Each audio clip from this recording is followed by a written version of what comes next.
Hello everyone, আসসালামু আলাইকুম। Welcome করছি আমার নতুন আরেকটি ভিডিওতে। আশা করছি সবাই অনেক ভালো আছেন। তো রমজান মাস তো প্রায় শেষ হয়ে যাচ্ছে। এখন কিন্তু সেহরি বা ইফতারের পরে বা সেহরিতে কিন্তু খাবার তেমন খেতে মন চায় না। তো এইরকম একটি মাছের ভুনা যদি আপনারা সেহরির টাইমে রান্না করেন তাহলে কিন্তু আপনাদের প্লেটের পুরোটুকু ভাতই শেষ হয়ে যাবে। তো সেই জন্যে আমি আজকে রান্না করেছি এরকম একটি শোল মাছের ভুনা।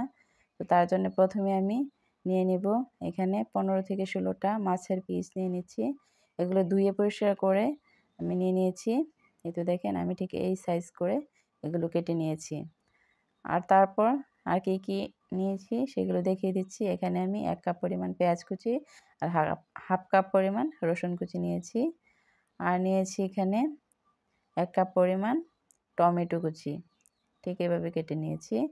তারপর নিয়েছি এখানে হাফ কাপ পরিমাণ পেঁয়াজ বাটা আর 1 টেবিল চামচ রসুন বাটা আর 1 টেবিল চামচ আদা বাটা নিয়েছি। এ পর্যায়ে আমি এখন দিয়ে দেব এখানে হাফ চা চামচ হলুদ গুঁড়া আর হাফ চা চামচ লবণ দিয়ে এই মাছগুলো খুব ভালো করে হাত দিয়ে এভাবে মেখে ম্যারিনেট করে নেব। এই তো এগুলো আমি 5 মিনিট ম্যারিনেট করে এক সাইডে রেখে দেব।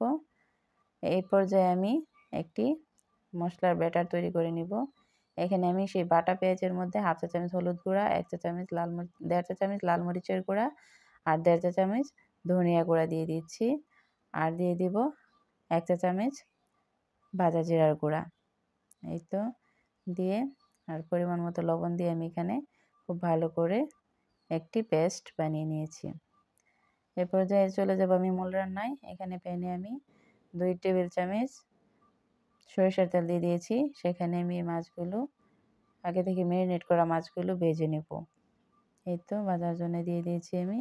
এগুলো আমি উল্টিয়ে পাল্টিয়ে ভালো করে এগুলো ভেজে নেব। এ পর্যায়ে চুলার আঁচটি মিডিয়াম টু লোতে রাখতে হবে। এই তো এগুলো আমি উল্টিয়ে পাল্টিয়ে খুব ভালো করে যখন ভাজা হয়ে যাবে তখন এগুলো তুলে নিব। এতে তুলে এক সাইডে রেখে দিয়ে সেই বাকি তেলের মধ্যে আমি দিয়ে দেব আগে থেকেই কুচি করে রাখা পেঁয়াজ আর রসুনগুলো। এই তো পেঁয়াজ রসুন কুচিগুলো আমি একটু নরম হয়ে আসা পর্যন্ত এগুলো ভেজে নেব। এই তো যখন এগুলো নরম হয়ে আসবে তখন এর বেশি অর্ধেকটা আমি তুলে রেখে দেব। এই তো দেখেন আমি বেশি অর্ধেকটা পেঁয়াজ কুচি আর রসুন কুচি তুলে রেখে দিয়েছি। আর বাকিটুকুর মধ্যে আমি সেই মশলার পেস্টটা দিয়ে দেব। এই তো মশলার পেস্টগুলো দেওয়া হয়ে গেলে এখন আমি এটি নেড়েচেড়ে খুব ভালো করে এগুলো কষিয়ে নিব। আর দিয়ে দিব এই পর্যায়ে সেই আদা আর রসুনের পেস্টটুকু। এই তো আদা রসুন পেস্টটুকু আমি খুব ভালো করে নেড়েচেড়ে একটু কষিয়ে নিব। এ পর্যায়ে সামান্য পরিমাণ পানি দিয়ে এটি আমি আবার ভালো করে কষিয়ে নেব। এখন দিয়ে দিব আমি এখানে সেই আগে থেকেই কেটে রাখা টমেটো কুচিগুলো। এই তো টমেটো কুচিগুলো দিয়ে একটু আমি আরেকটু কষিয়ে নেব। ঢাকনা দিয়ে খুব ভালো করে এটি সেদ্ধ করে নেব। এই তো দেখেন টমেটোটি আমার প্রায় গলে গেছে। এখন আমি এই পর্যায়ে সেই মাছগুলো যেগুলো আমি ভেজে রেখেছিলাম সেগুলো দিয়ে দেব।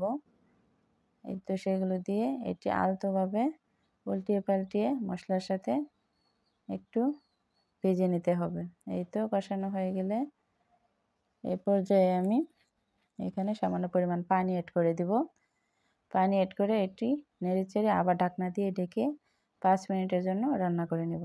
এই তো 5 মিনিট পর ঢাকনাটি খুলে আমি দেখতে পাচ্ছি যে এগুলো অনেকটা রান্না হয়ে গেছে। এ পর্যায়ে আমি সে আগে থেকে ভেজে রাখা পেঁয়াজ আর রসুন কুচিগুলো দিয়ে দিব। এগুলো দিয়ে এগুলো খুব আলতোভাবে নেড়েচেড়ে আবার আমি ঢাকনা দিয়ে রান্না করে নেব আরও 5 মিনিট। এই তো 5 মিনিট পর আমি ঢাকনাটা খুলে দেখতেই পাচ্ছি যে এটি প্রায় রান্না হয়ে গেছে। তেলটাও প্রায় উপরে চলে এসছে। এ পর্যায়ে আমি এখানে সামান্য পরিমাণ ধনেপাতা কুচি দিয়ে দেব।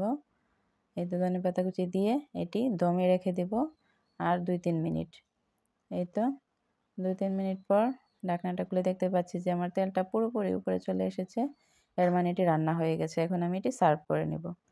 এই তো দেখেন এরকম একটি সাদা ভাতের সাথে ঠিক এরকম একটি মাছ ভুনা কিন্তু খাবারের টেস্টটা ভিন্ন মাত্রা বহন করবে। এই তো দেখেন, এটি দেখেই কতটা ইয়াম্মি লাগছে আর খেতেও খুব মজার হয়েছে। তো আপনারা এইভাবে অবশ্যই বাসায় ট্রাই করবেন। আজকের মতো এখানেই বিদায় নিচ্ছি। ভিডিওটি ভালো লাগলে অবশ্যই শেয়ার করে দিবেন। ভালো থাকবেন সবাই। আল্লাহ হাফেজ।